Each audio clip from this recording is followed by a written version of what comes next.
In the northwest of the Bahamas lie the small islands of Bimini. The blue seas surrounding them teem with exotic fish. People have been coming here for years, attracted by the great sports fishing, beautiful beaches, excellent scuba diving, and the relaxed way of life. Located just 50 miles off Florida, Bimini is a short hop from America. Extensive mangroves on the North Island enclose a large seagrass lagoon. This is Bimini's secret. The seagrass and mangroves provide a nursery area and habitat for the fish, conch and lobster upon which the people of Bimini and much of the Bahamas rely.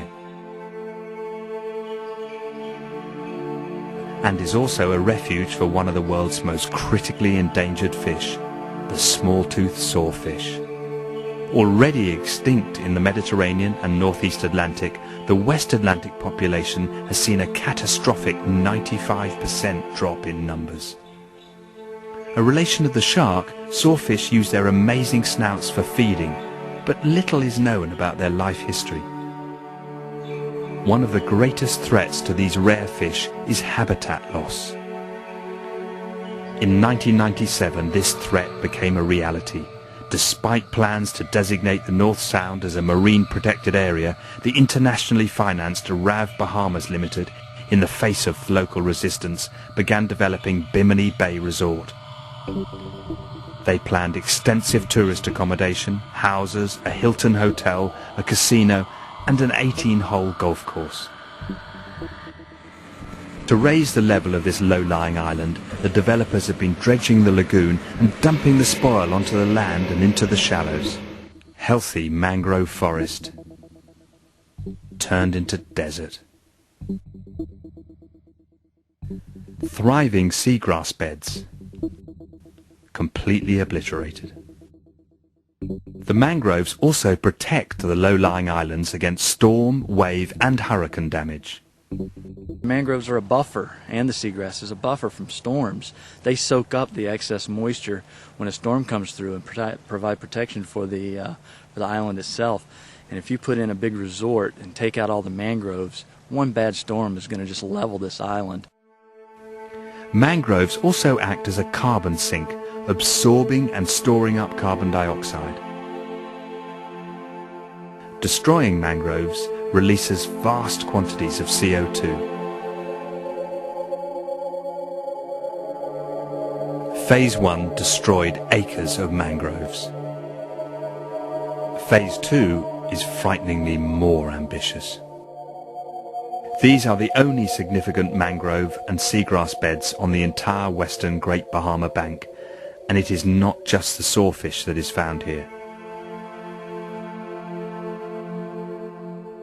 They are the nursery area for queen conch, a staple diet of Biminites, and the spiny lobster, a trade that brings in $60 million a year to the Bahamas. It is also a vital habitat for many fish, such as snapper, bonefish, numerous species of sharks.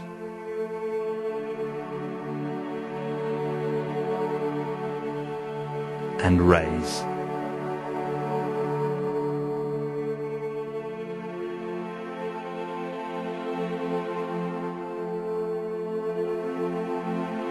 Hawksbill and green turtles, both endangered, are found here, as well as many migratory bird species, and a very rare snake.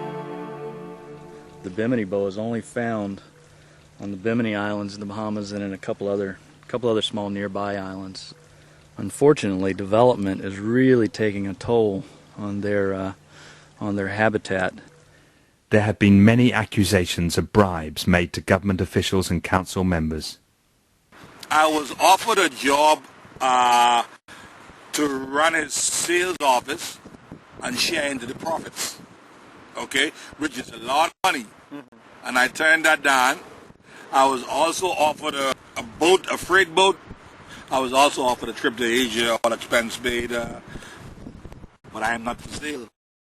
We have a population of 1,600 people in Bimini. They want to put 3,000 condominium here, okay? So you put 4 people in the condominiums, it'll be more than 3 times the population of Bimini. The digging activity severely affected groundwater supplies and turned wells brackish, so Bimini Bay Resort was required to supply a desalination plant to provide water for the local people. They have a water plant there, and when it doesn't have the capacity there to maintain their property and the downtown community. So when they water in their plants, the community got the water, and which is not fair to us. We've been treated like second-class citizens in our own little beloved community.